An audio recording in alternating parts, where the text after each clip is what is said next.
Kanayunan pa ya dama kalsada iti Bangho Daklan Tublay iti Governor Bado Dangwa National Road naiparikep kalpasan a nargaay iti slope protection.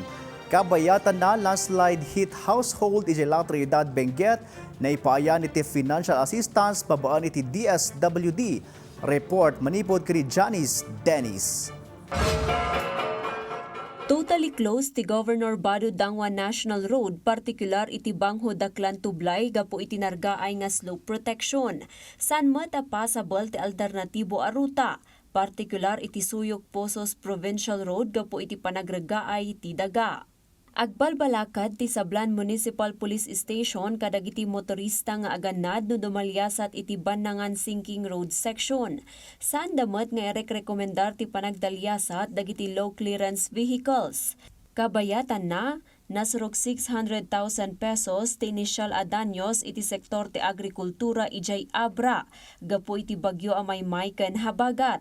Nasurok 167,000 ti dadael iti pagay, nasurok 200,000 iti mais, nasurok 158,000 iti high value crops, nasurok 116,000 iti fisheries, livestock nga 8,500 ken 10,000 pesos iti agri-land. Nangipaaymat ti Department of Social Welfare and Development Cordillera iti tulong kadagiti landslide hit household ijay Wangal La Trinidad. Innam a households ti nakaawat iti sag 5,000 pesos a financial assistance.